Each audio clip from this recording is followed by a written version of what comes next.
Hello students, 5 minute economics इन हिंदी में आप सभी का स्वागत है।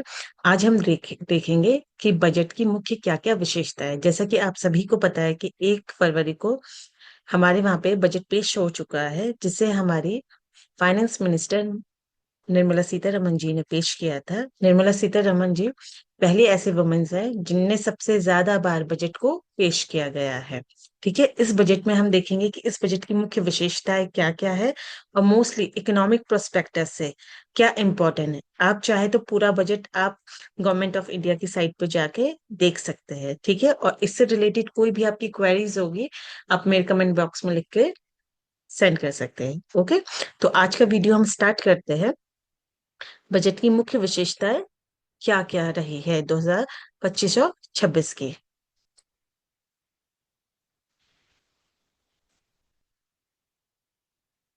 अगर हम विकास यात्रा माने कि किसी गवर्नमेंट ने इस बार विकास यात्रा का लक्ष्य रखा गया है, क्या कौन कौन सी ऐसी चीजें, तो सबसे पहला आएगी इसमें एग्रीकल्चर, एमएसएमई, निवेश और निर्यात। ठीक है, ये विकास के इंजन रखे कि इस बार जो हमारी इसमें ग्रोथ होगी वो ग्रोथ के इंजन की में किसको फोकस किया गया है, एग्रीकल्चर को, एमएसएमई को, निवेश को और निर्यात को।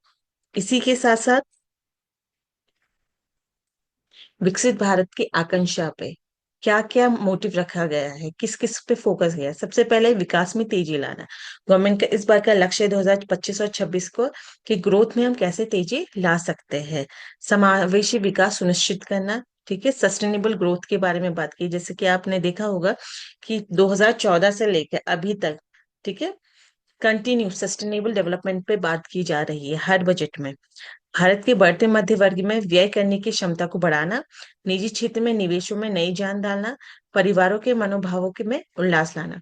आप सभी जानते हैं कि इस बार का जो बजट है, फोकस किया गया है मिडिल क्लास वर्ग के लिए। ठीक है, मध्यम वर्ग पे ज्यादा इसे फोकस किया गया है। साथ ही साथ गांव में कैसे आप ग्रोथ ला सकते हैं, इन सब पे ये इस बार का बजट को फोकस किया गया है।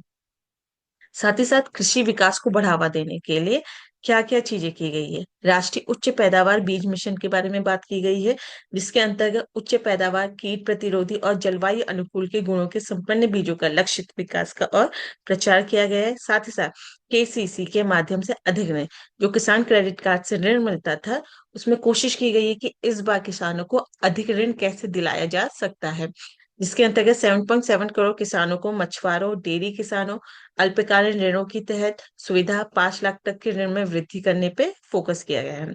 प्रधानमंत्री धन धान्य कृषि योजना कृषि जिला विकास कार्यक्रम के अंतर्गत 100 जिलों को शामिल करते हुए इस कार्यक्रम में 1.7 किसानों को मदद मिलने की संभावना है। साथ ही कपास उत्पादकता मिशन पर जोर दिया गया है, जिसके अंतर्गत 5 वर्षीय मिशन में कपास कृषि व उत्पादकता विहीनता में प्राप्त सुधार में मदद मिलेगी। और बिहार में मखाना बोर्ड, आप सभी को पता है शायद कि बिहार में सबसे ज्यादा मखाने की खेती की जा रही है। तो उसको बढ़ाने के लिए सरकार ने इस बार बजट पे इसको फोकस किया गया है कि उत्पादकता, मूल्य संवर्धन और विपणन में सुधार लाना और एफपीओ का गठन किया जाना है। साथ ही जो दलहन में आत्मनिर्भरता, जो हमारी दालें हैं, उसमें भारत कैसे आत्मनिर्भर कर सकता है, स्पेशली इसके अंतर्गत जो दालों पे फोकस किया गया है वो है तूर, उड़द और मसूर पे विशेष ध्यान दिया है।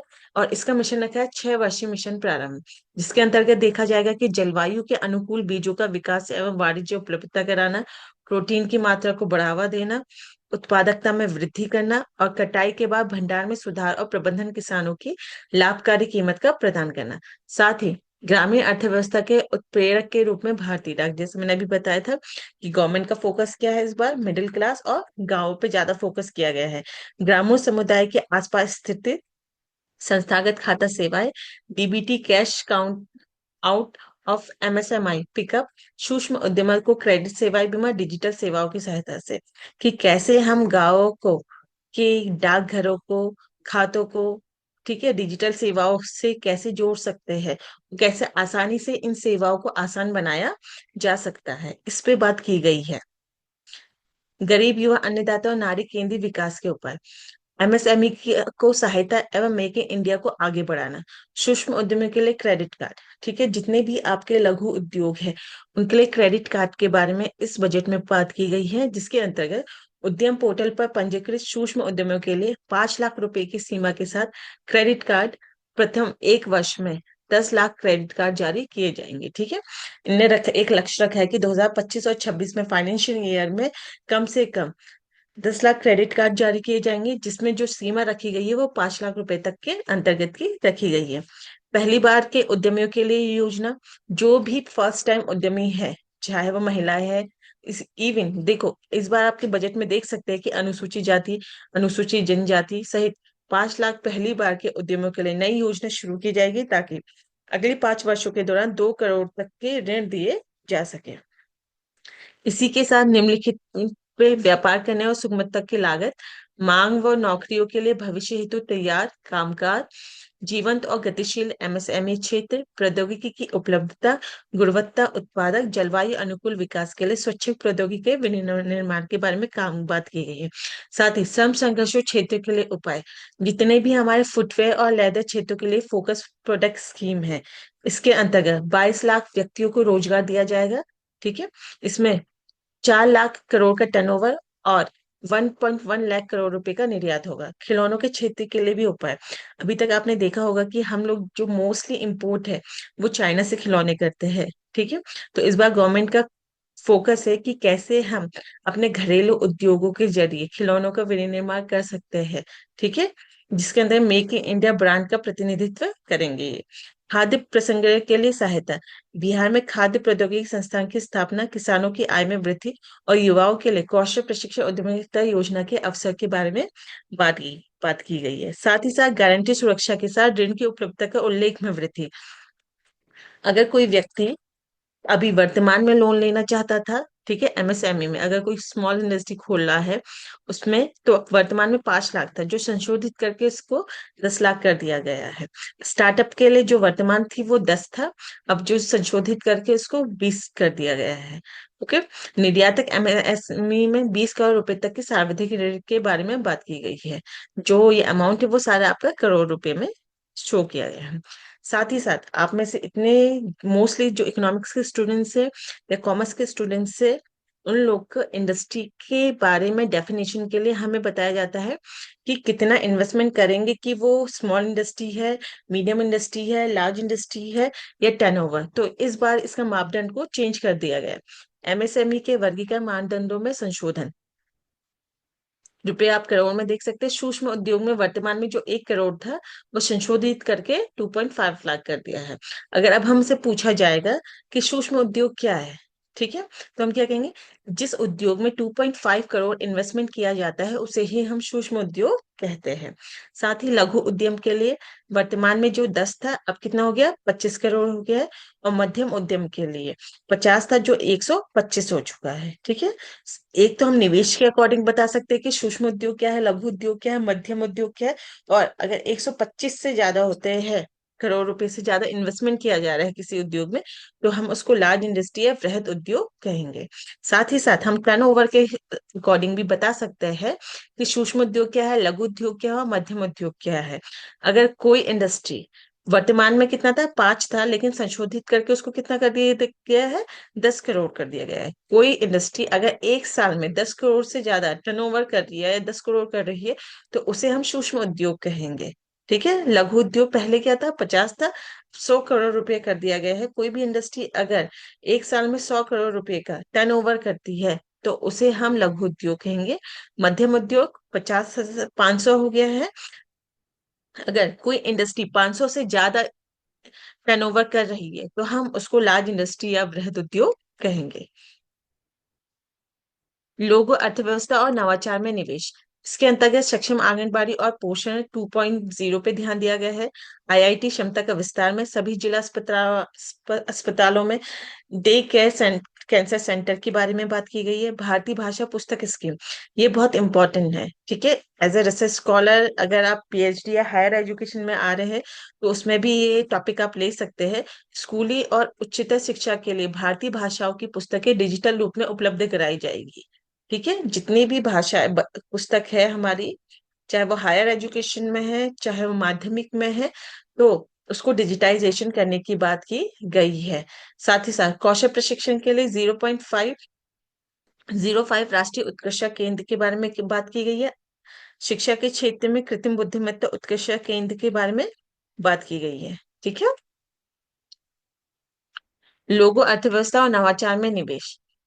अवसंरचना के लिए राज्यों की सहायता। 1.5 लाख करोड़ रुपए के परिव्यय से पूंजीगत व्यय के लिए राज्यों को 50 वर्षीय ब्याज मुक्त ऋण और सुधारों में के लिए प्रोत्साहित किया जाएगा। जल जीवन मिशन के लिए 100% कवरेज प्राप्त करना। बढ़ते हुए परिव्यय के साथ मिशन का विस्तार 2028 तक कर दिया गया है। विद्युत क्षेत्र में सुधार की बात की गई है। परिसंपत्ति मौद्रिक योजनाओं के बारे में बात की गई। शहरी चुनौतियां निधि, सामूहिक विकास निधि, विकसित भारत के लिए परमाणु ऊर्जा मिशन, उड़ान। ठीक है। उड़ान क्या है? अगले 10 वर्षों में 120 गंतव्य तक 4 करोड़ यात्रियों को ले जाने के लिए क्षेत्रीय कनेक्टिविटी आपके लोकल एरिया में अलग अलग है, या तो हेलीपैड खोले जाएंगे, या छोटा आपका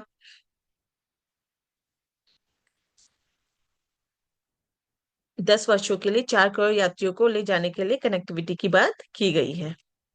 रोजगार पर आधारित विकास के लिए पर्यटन। राज्यों के साथ साझेदारी के लिए शीर्ष 50 पर्यटन गंतव्य स्थलों का विकास किया जाएगा। सुव्यवस्थित ई वीजा सुविधाओं की सुविधा की जाएगी। युवाओं के लिए गहन कौशल विकास कार्यक्रम के बारे में बात की है। राज्यों के लिए निष्पादन संबंध प्रोत्साहन, होम स्टे के लिए मुद्रा ऋण तथा पर्यटन गंतव्य तक यात्रा सुगमता और संपर्क के बारे में बात की गई। होम स्टे गाँव के लिए एक काफी अच्छा एक एम्प्लॉयमेंट का फैक्टर हो सकता है, क्योंकि मोस्टली लोग क्या कर रहे हैं, अगर वो 2 कमरे का मकान भी बना रहे तो एक कमरे को अपना होम स्टे के उसमें लगा दे रहे। तो इसके लिए सरकार अब मुद्रा ऋण देगी। लोगों अर्थव्यवस्था और नवाचार में निवेश। पीएम अनुसंधान अध्ययनावृत्ति आईआईटी और आईआईएमएससी में प्रौद्योगिकी अनुसंधान के लिए 10,000 अध्ययनावृत्ति प्रदान करना। फसल जितने भी ये अनुसंधान या विकास व नवाचार से रिलेटेड है, ये क्वेश्चन आपके कॉम्पिटिटिव एग्जाम में डेफिनेटली आएंगे, तो इसको आप अच्छे से देख लीजिएगा। ठीक है। अनुसंधान विकास और नवाचार। निजी क्षेत्र में आधारित अनुसंधान विकास और नवाचार पहल के कार्यान्वयन के लिए 20,000 करोड़ रुपए का आवंटन करना। निर्यात संवर्धक। निर्यात संवर्धक मिशन क्षेत्रीय और मंत्रालय लक्ष्यों में एमएसएमई को निर्यात ऋण तक आसान पहुंच और क्रॉस बॉर्डर फैक्टरी सहायता की सुविधा और विदेशी बाजारों में गैर टैरिफ समस्या का समाधान करने पे मदद करेगी। भारत ट्रेड नेट के बारे में बात की गई है। भारत ट्रेड नेट के बारे में पहले भी बात की जा चुकी है, तो इसको अच्छे से देख लीजिएगा। व्यापार प्रलेखीकरण और वित्तीय पोषण समाधानों के लिए एकीकृत प्लेटफॉर्म के रूप में अंतर्राष्ट्रीय व्यापार हेतु भारत ट्रेड नेट, ठीक है, बीटीएन, आपसे किससे फुल फॉर्म भी पूछा जा सकता है कि बीटीएन का फुल फॉर्म क्या है। तो क्या है? भारत ट्रेड नेट नामक एक डिजिटल सार्वजनिक अवसंरचना स्थापित की जाएगी, जो वैश्विक आपूर्ति श्रृंखलाओं के साथ एकीकरण हेतु सहायता करेगी। जीसीसी के लिए राष्ट्रीय फ्रेमवर्क के बारे में बात की है। इसमें उभरते हुए टीयर 2 शहरों में वैश्विक क्षमताओं केंद्रों को बढ़ावा देने के लिए राज्यों का मार्गदर्शन किया जाएगा। वित्तीय क्षेत्र में सुधार के लिए ग्रामीण क्षेत्रों में स्व सहायता समूह सदस्यों और लोगों की ऋण आवश्यकताओं की पूर्ति के लिए ग्रामीण क्रेडिट स्कोर फ्रेमवर्क के बारे में बात की गई है। इस बजट में संशोधित केंद्रीय केवाईसी रजिस्ट्रेशन 2025 में शुरू की जाएगी। बीमा क्षेत्र के लिए प्रत्यक्ष विदेशी निवेश की सीमा 74 से बढ़ा के 100% कर दी गई है। अब मेन इंपॉर्टेंट जो इकोनॉमिक प्रोस्पेक्टस है वो है आपका टैक्स। कर में क्या सुधार की बात की गई है, ठीक है, क्या नया वो आया है। प्रत्यक्ष करों में परिवर्तन और नया आयकर विधेयक लाने का प्रस्ताव। आने वाले 3-4 दिन में नया आर्थिक आयकर विधेयक पारित किया जा सकता है। ठीक है। विनिर्णायक सुधार उत्पादकता और रोजगार को बढ़ावा देने के लिए सिद्धांत आधारित सरल विनिर्णायक फ्रेमवर्क की बात की गई है। अब बात करते हैं अप्रत्यक्ष कर प्रस्ताव के लिए, जो हमारा इनडायरेक्ट टैक्सेस है। औद्योगिक माल की सीमा शुल्क के टैरिफ की संरचना को तर्कसंगत बनाना। ठीक है। इसमें 07 टैरिफ दरों को हटाया जाएगा। एक से अधिक उपकर या अधिभार का उद्ग्रहण न करना। प्रभावी ड्यूटी इंसिडेंट्स बनाए रखने के लिए उपयुक्त उपकरण लाना। क्षेत्र विशिष्ट प्रस्ताव। Make in India LED LCD TV के लिए ओपन सेल, टेक्सटाइल के लिए लूम, मोबाइल फोनों और ईवी के लिथियम आयरन बैटरी से संबंधित पूंजीगत मार्ग के लिए छूट दी जाएगी। अब साथ ही साथ निर्यात संवर्धन, हस्तशिल्प और लेदर क्षेत्रों के लिए ड्यूटी को इनपुट किया जाएगा। आप इसमें देख सकते हैं कि सारी किस किस चीजों पे बजट पे बात की गई है। व्यापार सुविधा के अंतर्गत भी बात की गई है। साथ ही साथ जीवन रक्षक दवाओं की उपलब्धता में सुधार, 36 जीवन रक्षक दवा औषधि को छूट प्राप्त होगी। 6 दवाओं का 5% शुल्क वाली सूची के बारे में बात की गई है। 37 दवाओं में 13 नए रोगी सहायक कार्यक्रम छूट प्राप्ति की योजना के बारे में बात की गई है इसमें। अब है हमारे प्रत्यक्ष कर, जो डायरेक्ट टैक्सेस है, जिससे सरकार को सबसे ज्यादा रेवेन्यू प्राप्त होता है। ओके, तो उसमें क्या चेंजेस आए हैं, जैसे आप सभी ने सुना होगा कि 12 लाख तक के लिए कोई कर की नहीं दिया जाएगा। तो आप इसमें देख सकते हैं कि मध्यम वर्ग पर विशेष ध्यान के साथ व्यक्ति आय का सुधार, 0 से 4 लाख के लिए शून्य होगा। ठीक है, 4 से 8 लाख के लिए 5% होगा। 8 से 12 लाख के लिए 10% होगा। 12 से 16 लाख के लिए 15% है। 16 से 20 लाख के लिए 20% है। 20 से 24 लाख के लिए 25% है। और 24 से ज्यादा अगर है तो 30% आपको इनकम टैक्स दिया जाएगा। साथ ही साथ कठिनाइयों को दूर करने के लिए क्या चीजें की गई, देखो, वरिष्ठ नागरिकों के लिए कर कटौती ₹50,000 से दोगुनी करके 1 लाख किया गया है, तथा किराए पर टीडीएस के लिए 2.5 लाख वार्षिक सीमा को बढ़ाकर 6 लाख किया गया है।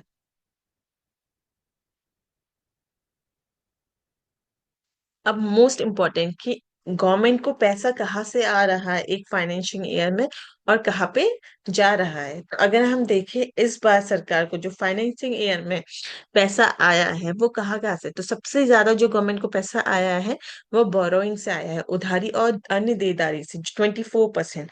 नेक्स्ट, आयकर से आया है 22%। उसके बाद जीएसटी से आया है 18%, इनडायरेक्ट टैक्स से। ओके, अगर उसके बाद देखा जाए निगम कर से 17% है आपका, गैर कर प्राप्तियों से 9% है, केंद्रीय उत्पाद शुल्क से 5% है, सीमा शुल्क से 4 है, गैर कर पूंजीगत प्राप्तियों से 1% है। अगर आप नेट का पेपर दे रहे तो इसमें ये आपसे पूछा जा सकता है मैच द फॉलोइंग में क्वेश्चन, या इस बार सबसे ज्यादा गवर्नमेंट को इनकम कहाँ से प्राप्त हुई है, इनकम टैक्स में कितना परसेंट आपको गवर्नमेंट को मिला हुआ है। तो ये सारी चीजें इसमें से क्वेश्चन आ सकती है। अब नेक्स्ट है कि सरकार सबसे ज्यादा पैसा जा कहाँ रहा है, गवर्नमेंट कहाँ कहाँ पे अपना पैसा लगा रही है। तो सबसे ज्यादा जो गवर्नमेंट का पैसा जा रहा है वो राज्यों का कर एवं शुल्क में जा रहा है, कितना है 22%। साथ ही ब्याज भुगतान में जितना भी गवर्नमेंट बोरोइंग कर रही है तो उसको चुका भी रही है। ठीक है, तो इंटरेस्ट पेमेंट में कितना जा रहा है 20%। फिर 16% है आपका केंद्रीय क्षेत्र स्कीम, रक्षा सब्सिडी और पूंजीगत व्यय पे। ठीक है, 16% है। उसके बाद अन्य व्यय हो गए, केंद्रीय प्रायोजित स्कीम होगी, वित्त आयोग और अंतरण हो गया, इन सबके 8% है। और प्रमुख सब्सिडी में 6% है। पेंशन के अंतर्गत 4% का गवर्नमेंट इन्वेस्टमेंट कर रही है, सरकार का सबसे ज्यादा पैसा जा रहा है। अब वह देखेंगे कि गवर्नमेंट को राजस्व प्राप्तियां, रेवेन्यू सबसे ज्यादा कहाँ से प्राप्त है और पूंजीगत प्राप्तियां इस बार कितनी हुई है। अगर 2024-25 की बात करें तो 30.9 लाख करोड़ था। वहीं अगर 2025 और 26 की बात करें तो एस्टिमेट लगाया 34.2 करोड़ की प्राप्तियां सरकार को हो सकती है। ठीक है, वहीं पूंजीगत प्राप्तियों के अंतर्गत बात किया जाए तो 2024-25 में 16.3 था। ओके, वहीं पे अब 2025-26 में 16.4 का अनुमान लगाया है। वहीं देखें तो सरकार सबसे ज्यादा व्यय, ठीक है, कहाँ पे हुआ, तो प्रभावीगत पूंजीगत व्यय के अंतर्गत देखा जाए तो इस बार 2024-25 में 13.2 का लाख तक का व्यय हुआ था, जो 25 और 26 में 15.5 का रखा गया है। वहीं पे राजस्व व्यय पहले 2024-25 में 37 था, जो अब 2025-26 में 39.4 का रखा गया है। अब देखे देखे तो घाटी की प्रवृत्ति क्या है, कि हमारा फिजिकल डेफिसिट कितना है, ठीक है, रेवेन्यू डेफिसिट कितना है, इफेक्टिव रेवेन्यू डेफिसिट कितना है, और प्राइमरी डेफिसिट कितना है। तो यहाँ पे आप देख सकते हैं कि पर्पल कलर आपका 2021-22 को शो कर रहा है, ऑकर येलो आपका 2022-23 को शो कर रहा है, येलो आपका 2024-25 को, पर्पल आपका 24-25 को, और वहीं पे 25-26 को आपका ब्लू कलर शो कर रहा है। तो आप देखोगे कि 2024-25 में कितना था और अभी कितना है, ठीक है, तो 25-26 का डेफिसिट कितना है, घाटे की प्रवृत्ति कितनी रखी है, 4.4 रखी गई है। वहीं पे रेवेन्यू डेफिसिट कितना रखा गया है, का 1.5 रखा गया है। इफेक्टिव रेवेन्यू डेफिसिट कितना है, 0.3 है। और प्राइमरी डेफिसिट कितना है, 0.8% रखा गया है। वहीं पे निवल प्राप्तियां और राज्यों की संख्या कुल कितना है, ये सारी चीजें आप देख सकते हैं। अब देखा जाए तो प्रमुख मदों पे सरकार ने किस किस पे कितना व्यय किया गया है। सबसे पहले आपसे एक क्वेश्चन पूछा जा सकता है कि टोटल बजट गवर्नमेंट ने कितना इस बार एक्सपेंडिचर कर रही है। टोटल कितना एक्सपेंडिचर सरकार के द्वारा किया जाएगा इस बजट में। तो इस बजट में सरकार करेगी 50 करोड़, 50,65,645 करोड़ रुपए का टोटल जो बजट आएगा। ठीक है, कितना होगा, 50,65,345 करोड़ रुपए का टोटल बजट है जो सरकार इस बार इन्वेस्टमेंट करेगी। जिसमें रक्षा पे बजट पे सबसे ज्यादा डिफेंस में किया गया है 4,91,732 लाख करोड़ का। उसके बाद ग्रामीण विकास पे फोकस किया गया है गृह मंत्रालय पे। तो आपको जो मोस्टली देखना है, एक तो देखना है कि रक्षा पे कितना है, ग्रामीण विकास पे कितना है, एजुकेशन पे कितना है। तो एजुकेशन में सरकार इस बार करेगी 1,28,650 लाख करोड़ का। वहीं हेल्थ पे 98,311 का इन्वेस्टमेंट, लाख करोड़ का इन्वेस्टमेंट करेगी। ओके, तो ये मेन है डेटा जो आपको पता होनी चाहिए। अगर बजट से रिलेटेड आपको कोई भी क्वेरी है, कोई भी क्वेश्चन है, आप मुझसे पूछ सकते हैं। प्लीज कमेंट बॉक्स में कमेंट करके पूछिएगा। Thank you so much.